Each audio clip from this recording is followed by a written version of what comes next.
নমস্কার বন্ধুরা, আজকে আপনাদের সঙ্গে একদম রসে ভরা মিষ্টি বানিয়ে দেখাবো। ঘরে মাত্র 1 কাপ গুঁড়ো দুধ থাকলেই চলবে। খুব সহজে আপনারা এই মিষ্টিগুলো তৈরি করে নিতে পারবেন।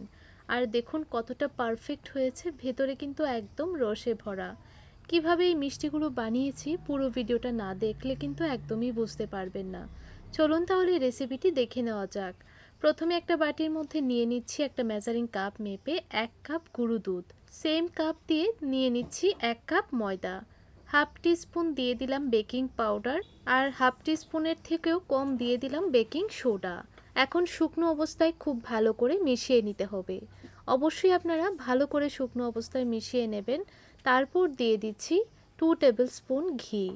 এখানে সাদা তেল দিলে কিন্তু হবে না, ঘি ব্যবহার করতে হবে। এখন খুব ভালো করে কিন্তু এভাবে ময়ানটা দিয়ে দিতে হবে। ময়ানটা আপনারা খুব সুন্দরভাবে দেবেন। যখন দেখবেন একটু মুঠ করলে মুঠে চলে আসছে, তখন বুঝবেন ভালো করে ময়ানটা দেওয়া হয়েছে। এখন আমি অল্প অল্প কুসুম গরম দুধ দিয়ে ডোটা মেখে নিয়েছি।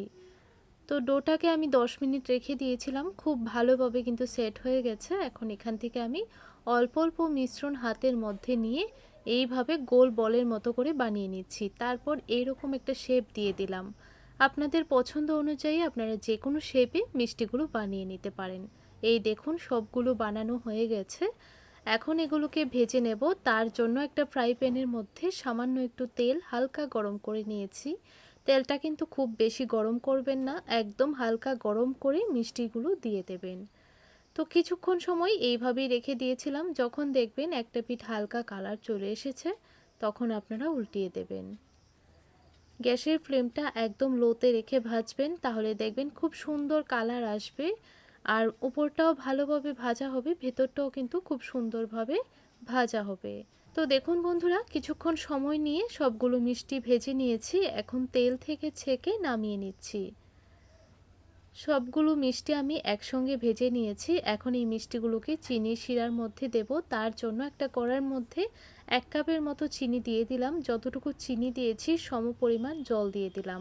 আর ফ্লেভারের জন্য 2টো এলাচ দিয়ে দিলাম। এলাচগুলোকে মাঝখান থেকে ফাটিয়ে দিয়েছি। যখন দেখবেন শিরাটা ভালো করে বলক চলে এসেছে, তখনই আপনারা মিষ্টিগুলো দিয়ে দেবেন। মিষ্টিগুলো দেওয়ার পর 2 থেকে 3 মিনিট রান্না করে নেবেন। তারপর গ্যাসের ফ্লেমটা অফ করে আধ ঘন্টার জন্য ঢাকা দিয়ে রেখে দেবেন। তাহলে দেখবেন খুব ভালো করে শিরাটা ঢুকে যাবে। তো এখন আপনাদেরকে আধ ঘন্টা পর দেখাচ্ছি। দেখুন কত সুন্দরভাবে রসে ভরে গেছে। তো বন্ধুরা, আপনাদের কাছে মিষ্টির রেসিপিটি কেমন লাগলো কমেন্ট করে জানাতে ভুলবেন না। ভিডিওটা দেখে ভালো লেগে থাকলে চ্যানেলটিকে সাবস্ক্রাইব করে রাখতে পারেন।